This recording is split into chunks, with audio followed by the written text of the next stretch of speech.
Welcome to my channel unique dictation. Jagran संपादकी 24 मई 2025। जिसकी स्पीड 80 वर्ड पर मिनट रहेगी और आज का शीर्षक है नकारात्मकता की हद। तो आइए लिखना स्टार्ट करते हैं। स्टार्ट।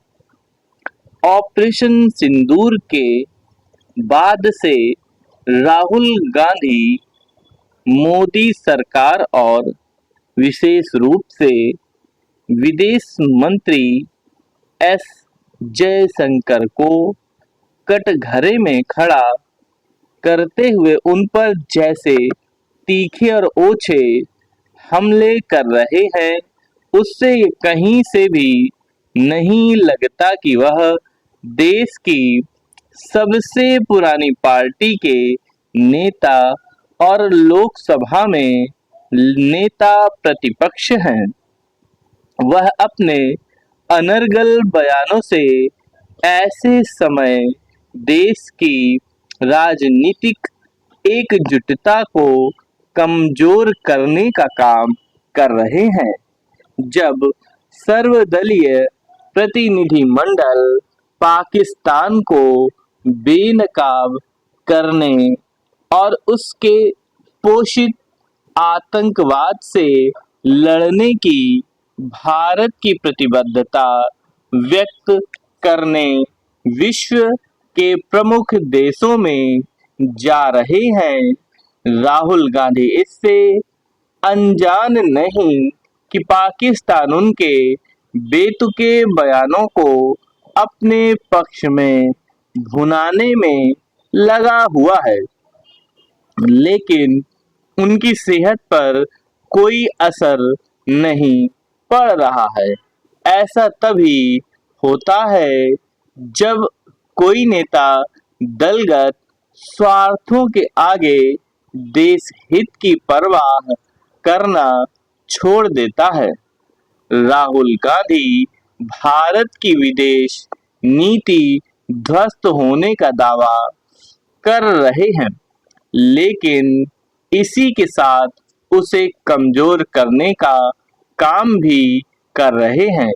विदेश नीति सत्ताधारी दल की नहीं, देश की होती है और इसलिए यह परंपरा रही है कि चुनौती भरे समय में विदेश नीति पर सभी दल एकजुट दिखने के साथ ही एक सुर में बोले भी। राहुल गांधी प्रश्न पूछने के बहाने इसी परंपरा पर प्रहार कर रहे हैं।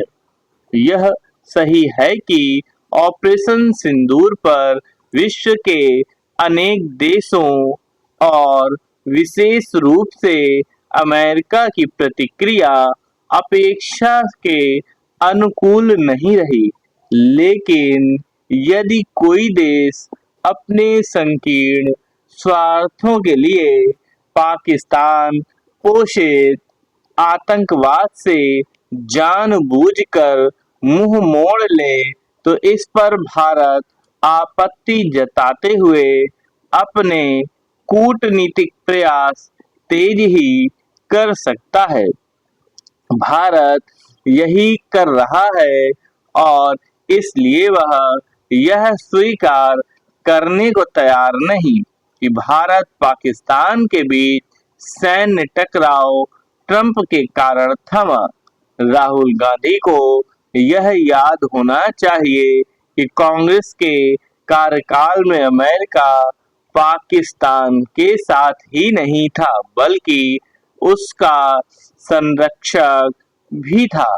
आखिर तब कांग्रेस की सरकारें उसके रुख को क्यों नहीं बदल सकी?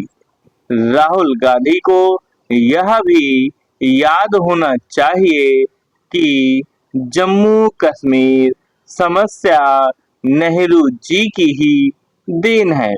इसी तरह एक सच्चाई यह भी है कि यदि राजीव गांधी सरकार के समय फारूक अब्दुल्ला को छल बल से चुनाव नहीं जिताया गया होता तो ना तो कश्मीर में असंतोष फैलता और न ही पाकिस्तान को उसका लाभ उठाने का मौका मिलता।